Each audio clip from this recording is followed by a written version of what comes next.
Hey guys, Evan Bourcier here, and today I'm going to do a quick run through of how I kind of have my workflow set up for the podcast, which is the Super Secret Filmcast. If you haven't listened to it yet, check it out, supersecretfilmcast.com. But yeah, just going to go through kind of how I do that because I get asked sometimes, and so I'm going to try and show it off to you guys. So this is, fair warning, the quick and dirty tutorial, not a super produced podcast tutorial type video.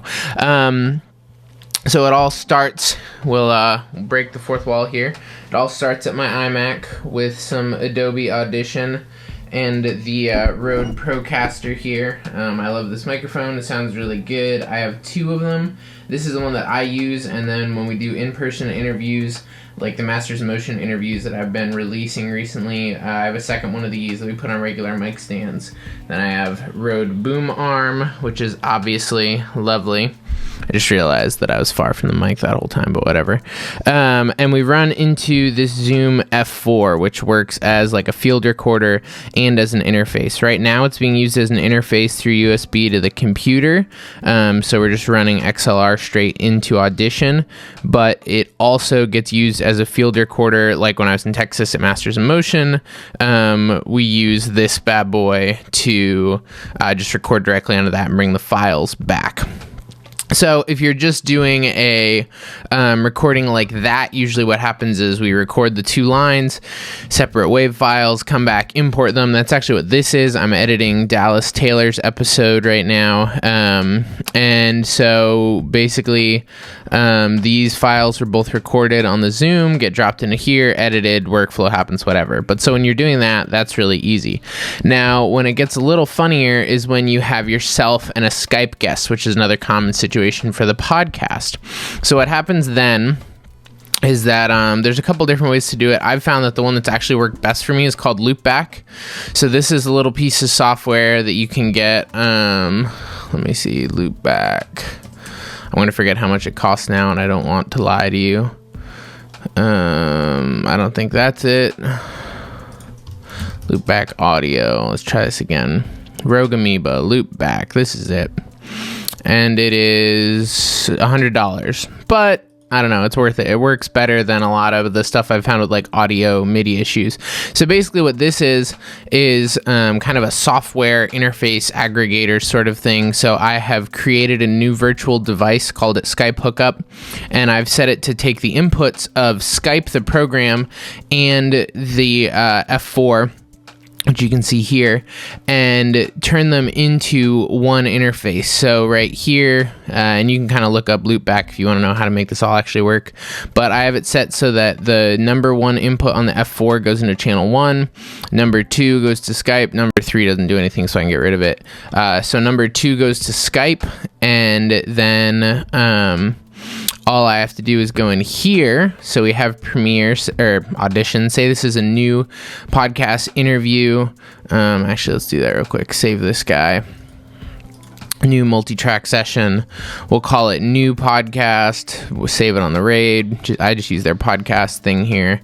And then you go to audio hardware. Your input is Skype hookup because that's your new aggregated input. Output, usually I set to the F4, and then I'll monitor through headphones on the F4. But we'll leave it like this for now. And you hit OK. And then now over here, host, we set my input to me, which is in 1, which we set as the F4. We hit record, you'll see my levels start moving. And then interview 2 is the Skype hookup. And so unfortunately, I don't have a Skype call going on right now, but normally the Skype call will get recorded on its own track right into here when we hit record. So that's how I kind of do the basic recording there. Then go back over to the one I was working on here. We'll go through, quickly edit it down a little bit. I just kind of trim out some if there's crazy noise or something, try to get rid of some of that. Any times that we're like, take a break and get off topic, I'll quickly trim it down. Let's see if I can go to a finished one. Ari Robbins. So this is what it usually looks like at the end. Not a lot of editing in something like this.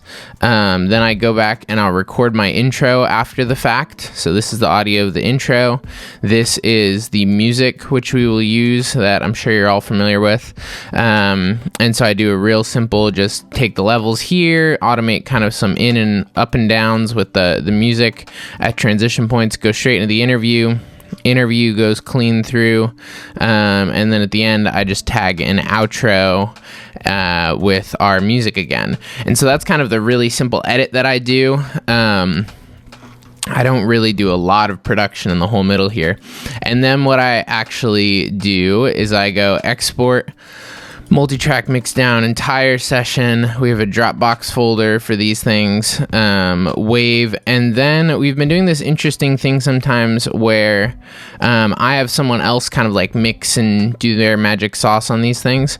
So instead of sending them the whole thing, I'll send them isolated exports as waves of the edited host and interview files, and then I'll send them an MP3 just of reference basically for the music, and they'll go through and kind of assemble it. Usually Michael Gilday does that. Joel Russo's done a few of them. They're both really good at it, but so I kill all the effects on here, so they just get raw files. They do their compression and EQing and everything, and it works out pretty well. But so kind of to quickly recap, we have a Rode Procaster on a Rode boom arm into a Zoom F4, which is either used as a recorder or an interface. Monitoring myself through the F4 as well. Goes into the computer, goes over to Loopback where we bring Skype in. And then one other thing I didn't mention is that something like Ari's interview, if I can, I'll try to have someone record a local recording. So like Ari's, we had someone go there and actually record him with like a Rode NTG3 and a Zoom recorder. And so we had the conversation over Skype, and I recorded the Skype call as a backup, but we just quickly synced it, and then I took the file which Dakota sent me, or any other person whenever they'll send me the audio recording from the local side of things, and just synced it, dropped it in, and actually edit using the real file instead of the Skype call. But I always record the Skype call as a backup because sometimes there's issues. So yeah, that's pretty much it. It's pretty straightforward. Maybe I'll have Mike or Joel do a video kind of on how they do all their EQ compression madness on here, because that's totally not my world. But that's pretty simple. That's how we make a podcast. Oh, I guess I can show you guys one other thing here. Which is how do you publish a podcast, which is pretty straightforward. There's a million tutorials out there for it. All these Safari suggested passwords are the worst. So let's see, pages, super secret filmcast. So these are like the podcast. Basically, the way that it works on Squarespace is you make a blog. So this is technically a blog, and each post is an interview of the show. So like when I do Dallas's show, I'll make a new post and say like 20,000 hertz is the title, Dallas, Taylor. I usually copy that. And then you make an audio block in here. You upload your audio file, input all your iTunes information, subtitle, duration, etc.